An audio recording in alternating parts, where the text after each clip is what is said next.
Assalamualaikum warahmatullahi wabarakatuh.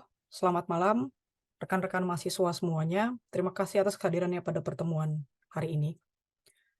Pertemuan hari ini adalah bagian dari rangkaian sertifikasi dosen gelombang 2 tahun 2023 yang sedang saya jalani sebagai bagian dari unjuk kerja Tridharma Perguruan Tinggi Unsur Pengajaran. Nama saya Hagia Sofia Hirani, staf pengajar di Departemen Proteksi Tanaman Faperta IPB.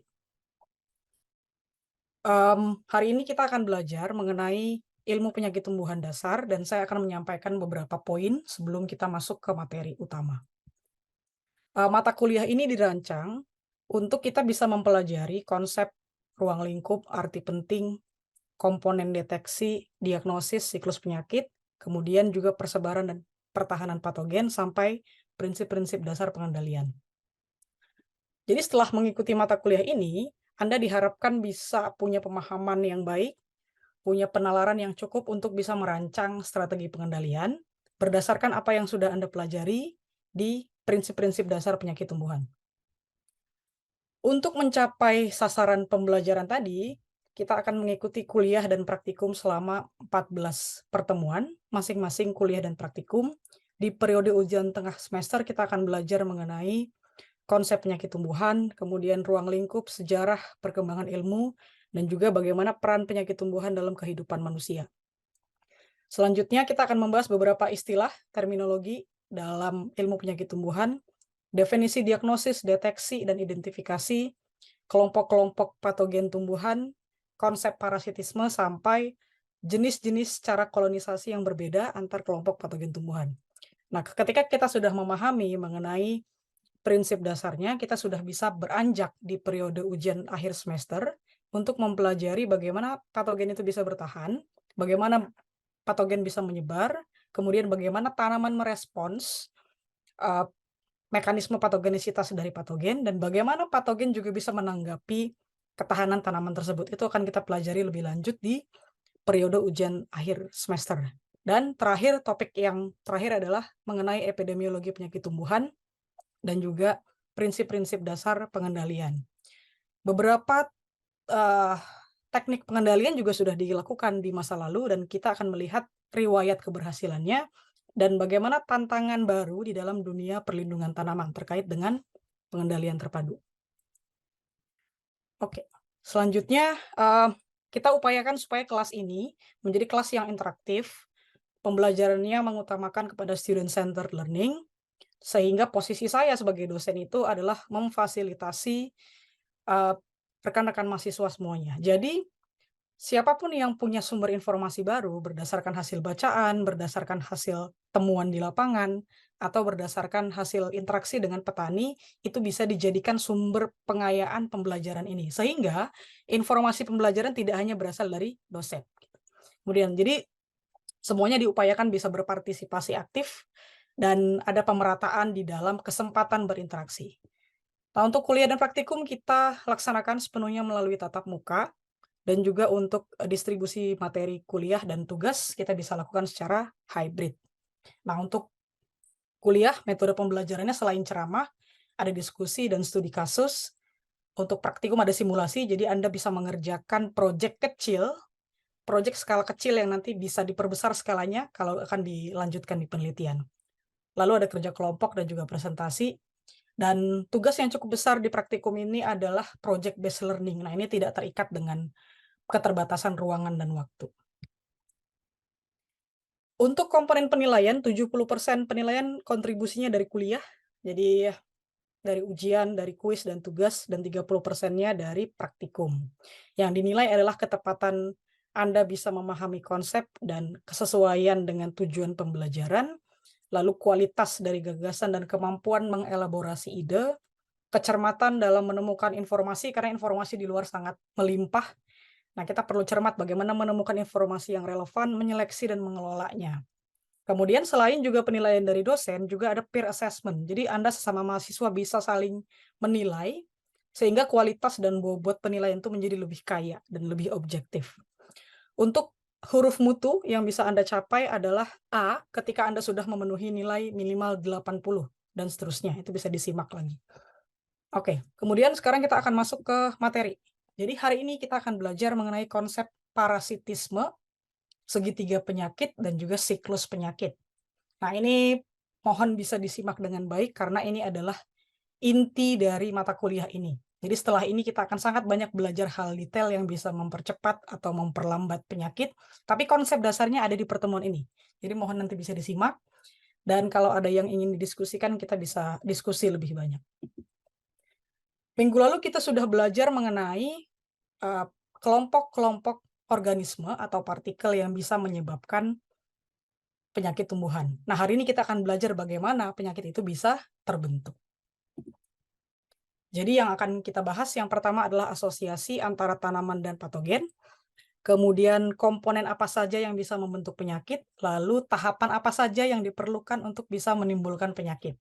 Nah, setelah menyelesaikan mata kuliah ini, pada pertemuan hari ini, Anda diharapkan bisa menjelaskan bentuk asosiasi antara tumbuhan dengan patogen, kemudian bisa menjelaskan komponen yang berperan dalam segitiga penyakit, serta berapa peluang timbulnya penyakit, dan juga rangkaian dalam siklus penyakit. Oke, eh, jadi di asosiasi antara tanaman dengan patogen, kita perlu tahu beberapa istilah yang penting. Ya, nah di dalam simbiosis antara tanaman dengan organisme yang lain atau antar organisme, Anda mungkin sudah belajar di biologi dasar atau mungkin di SMA, itu ada dua jenis simbiosis yang utama. Yang pertama adalah simbiosis mutualisme dan juga simbiosis parasitisme. Mungkin ada yang bisa membantu menjelaskan perbedaan dari kedua simbiosis ini? Silakan. Coba Rizky, silakan bisa dinyalakan dan mohon bantu dijelaskan kepada kita semua. Suara saya apa terdengar ya, Bu? Iya, terdengar. Baik, ini setahu saya belajar di SMA dulu. Jadi kalau simbiosis mutualisme ini jenis interaksi yang terjadi ketika organisme yang terlibat ini saling mendapatkan manfaat satu sama lain. Jadi contohnya itu seperti kupu-kupu dan bunga begitu. Jadi bunga terserbuki dan kupu-kupu mendapatkan nektar gitu. Kalau untuk parasitisme ini jenis interaksi yang mana satu organisme ini sifatnya parasit terhadap inangnya, yang mana inangnya ini dirugikan oleh si parasit tadi gitu.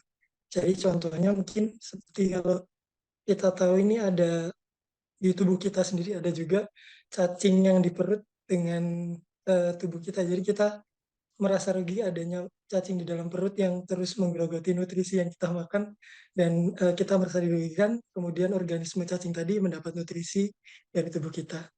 Kurang lebih yang saya ingat seperti itu, Bu. Apa benar ya? Oke, baik, baik. Terima kasih penjelasannya, Rizky. Jadi, seperti yang disampaikan barusan, bahwa simbiosis mutualisme artinya interaksi atau asosiasi antara dua organisme ini membuat keduanya saling mendapatkan keuntungan. Kuncinya itu. Kemudian tadi yang disampaikan Rizky juga, kalau parasitisme, jadi ada satu yang mengambil manfaat, tetapi yang satunya lagi merasa dirugikan. Dia dengan karena populasi dan aktivitas yang terlalu tinggi, sehingga aktivitas asosiasi itu merugikan yang salah satunya. Jadi kuncinya itu ya, seperti yang disampaikan. Terima kasih. Nah, yang akan banyak kita pelajari dalam mata kuliah ini adalah interaksi yang bersifat parasitisme. Ya, untuk interaksi yang bersifat simbiosis mutualisme itu akan dipelajari lagi di mata kuliah yang lain. Nah, di sini Anda perlu pahami perbedaan kuncinya. Yang pertama di sini adalah parasit dan patogen. Ini adalah kata-kata yang akan sering didengar mulai hari ini dan seterusnya. Jadi, parasit itu definisinya adalah organisme atau partikel yang memanfaatkan nutrisi hingga pada taraf yang merugikan untuk inangnya. Jadi ada dua kata kunci. Yang pertama ada nutrisi yang diambil dari inangnya. Yang kedua, pengambilan nutrisi itu sampai pada taraf yang membuat inangnya rugi. Itu kuncinya. Oke. Kemudian yang kedua adalah patogen. Patogen ini kata kuncinya adalah organisme atau partikel yang menyebabkan terganggunya proses fisiologis. Ya, jadi kata kuncinya diperhatikan.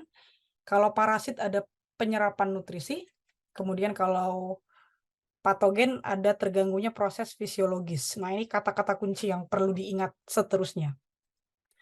Nah, di bawah ini kita bisa melihat ada 3 contoh patogen. Yang pertama adalah penyakit gugur daun karet, kemudian yang kedua ini embun jelaga, yang ketiga adalah virus. Ketiga patogen ini, ketiga contoh ini adalah penyakit tumbuhan, dan ketiganya bersifat sebagai patogen. Ya, jadi ketiga contoh ini menyebabkan terganggunya proses fisiologis pada tanaman. Pertanyaan berikutnya, apakah ketiga patogen ini parasit semuanya atau ada di antara ketiga contoh ini yang merupakan non-parasit? Silakan, barangkali ada yang bisa membantu menyampaikan. Fahma, ada Fahma? Yang non parasit di ini Bu, penyakit gugur daun. Gugur daun Di parasit. Gugur daun yang parasit. Hmm. yang parasit virus. Iya, Oke. parasit virus.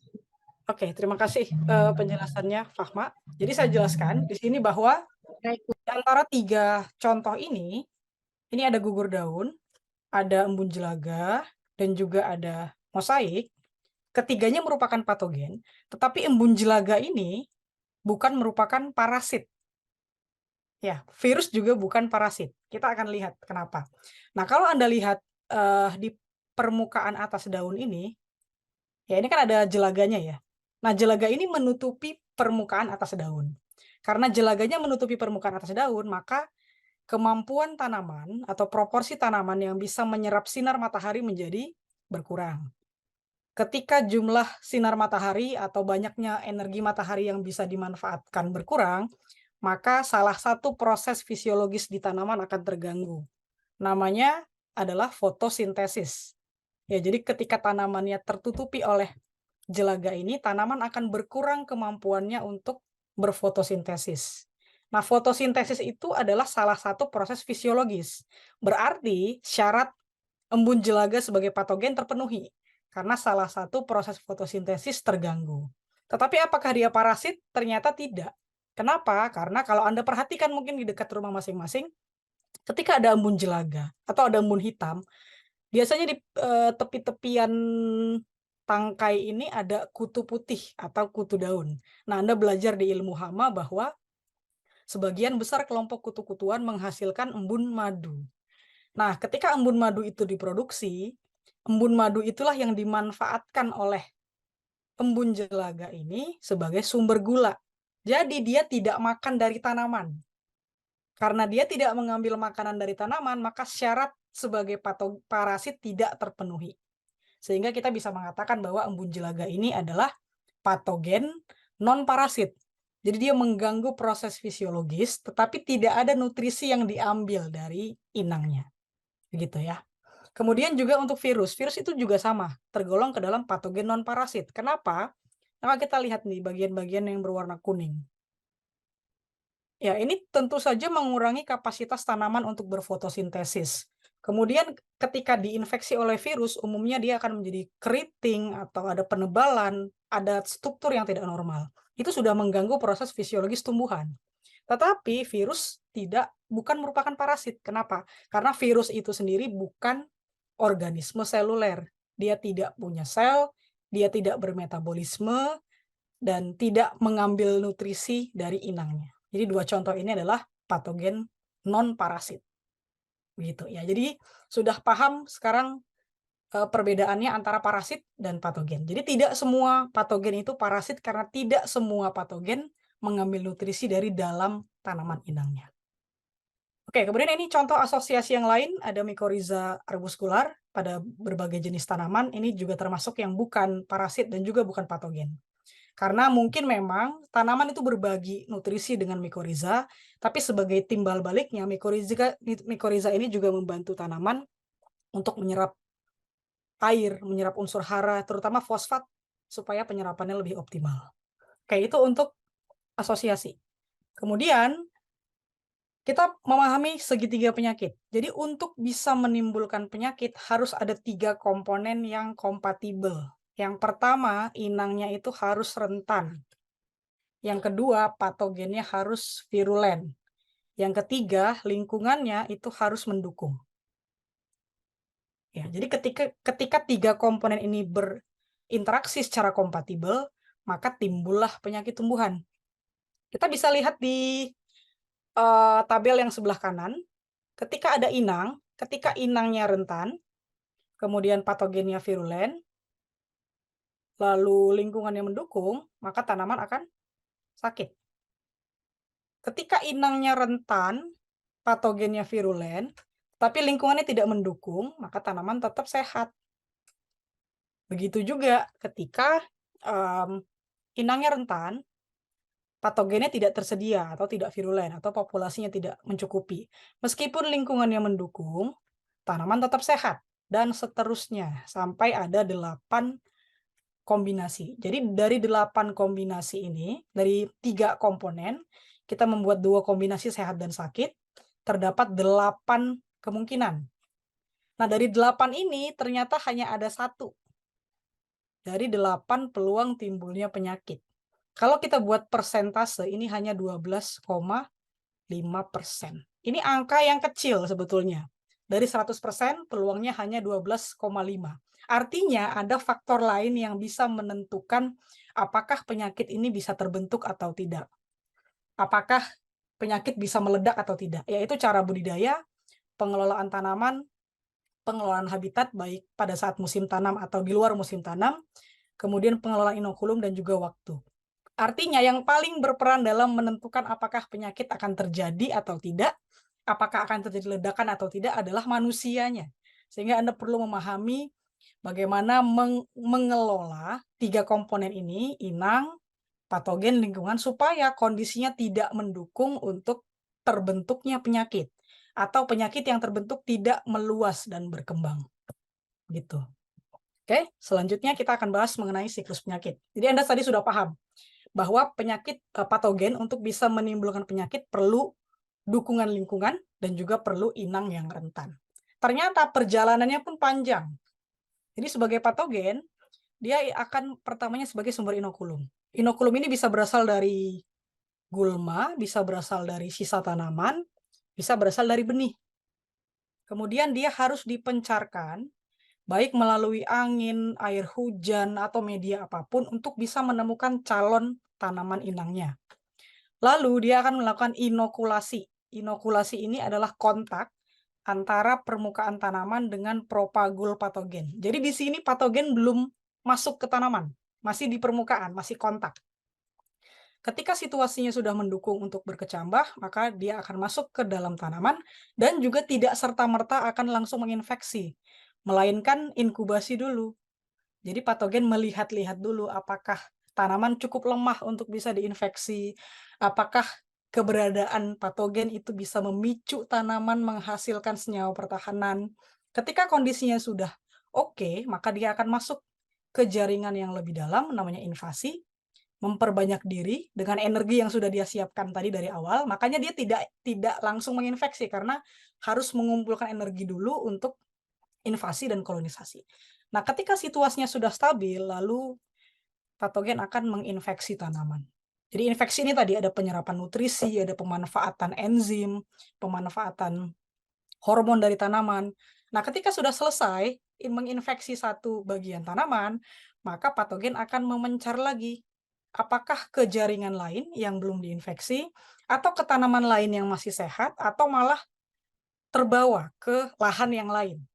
Jadi proses ini terjadi sampai ketika sudah tidak tersedia lagi tanaman, misalnya setelah dipanen, atau kondisi lingkungannya sudah tidak mendukung, seperti misalnya di Dieng kemarin ada frost, ya, maka patogen mau tidak mau harus menghentikan infeksinya dan masuk ke fase bertahan. Ketika nanti situasinya sudah mendukung kembali, maka siklus ini akan berjalan lagi. Kira-kira seperti itu siklusnya. Nah, untuk memahami supaya lebih jelas, ada video yang bisa Anda simak bagaimana sebetulnya siklus penyakit itu bisa terjadi. Ya, silakan. Rain falls, or the relative humidity is high. The asci swell. The increased osmotic pressure causes the asci to burst. The spores are ejected into the air. In this way, Mycosphaerella graminicola spores are carried by the wind from plant to plant and from one field to the next. Thus, young wheat plantations are infected by the ascospores at an early stage.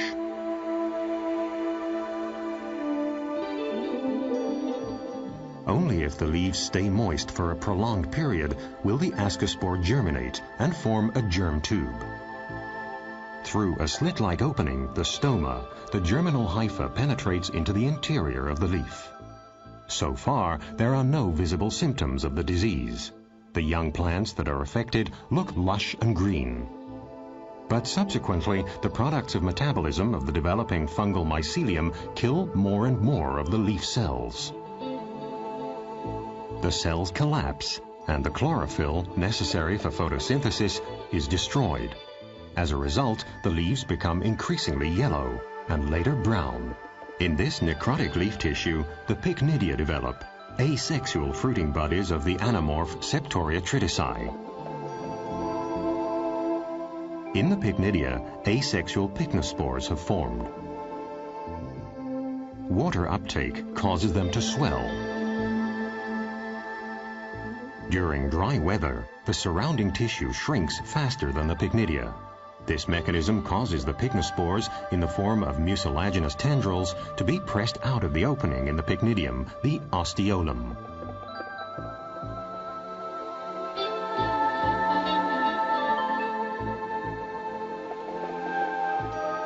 The impact of raindrops breaks up the Kita akan terbawa tendrils. lagi ke The tanaman yang lain. pycnospores Mas contained in the Rehat. splashes of rain Jadi are begitulah catapulted onto kira-kira adjacent perjalanan leaves and those directly dari above. patogen. Ya, kira-kira seperti itu perjalanan patogen yang mungkin tidak terlihat oleh kita dengan kasat mata, tapi itu terjadi di ekosistem. Ya.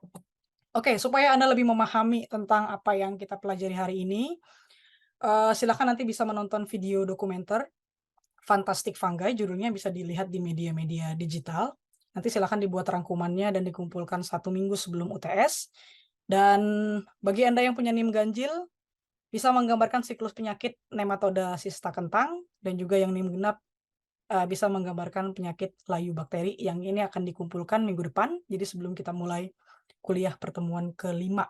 Contohnya ada di sebelah kiri, yang siklus penyakit secara visual bisa Anda gambarkan ya, dari mulai berkecambah sampai menginfeksi tanaman. Oke. Itu topik yang bisa disampaikan hari ini. Silakan kalau ada yang ingin didiskusikan, kita bisa berdiskusi. Kita punya waktu mungkin untuk beberapa menit ke depan. Silakan. Silakan kalau ada pertanyaan. Oke, coba saya konfirmasi dulu. Umi ada? Umi hadir? Hadir, Ibu.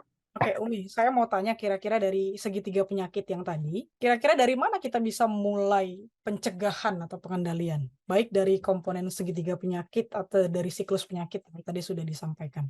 Kan bisa mengemukakan pendapatnya. Mungkin mencegah ketika misalnya sumber inokulum itu sampai di propagul jaringan tanaman, maka dia kan tidak langsung menginfeksi.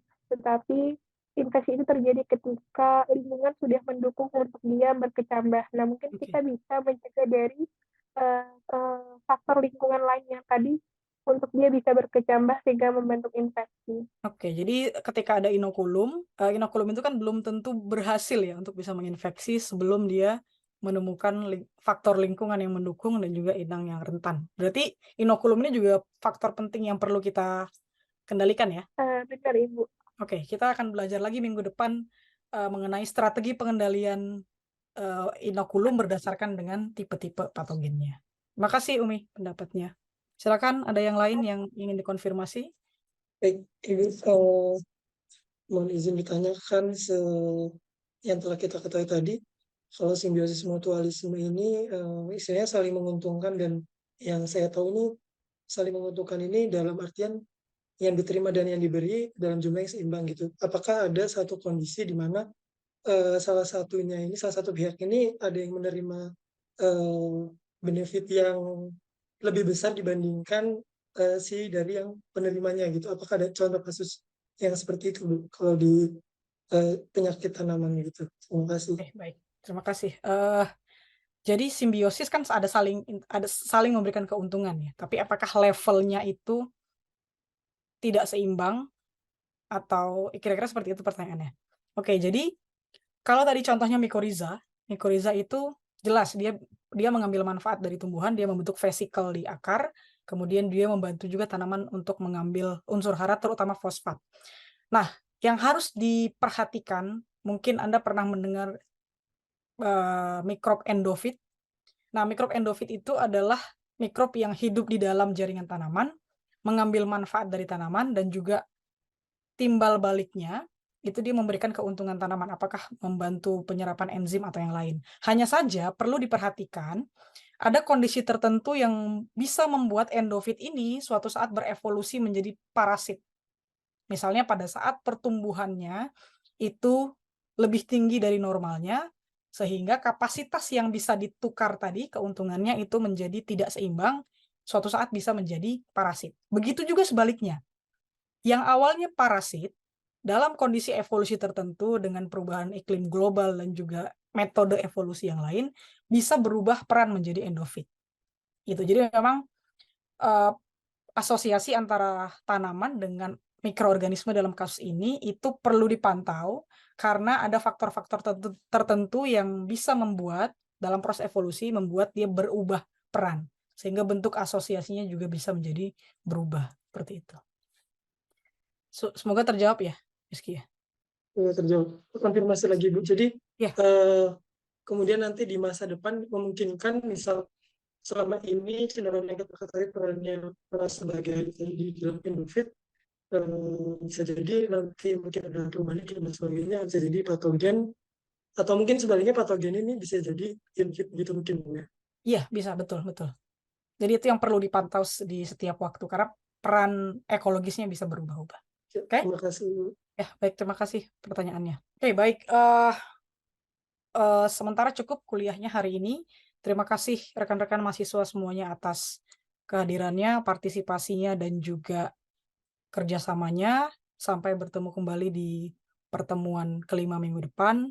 Semoga apa yang kita pelajari hari ini bermanfaat. Assalamualaikum warahmatullahi wabarakatuh.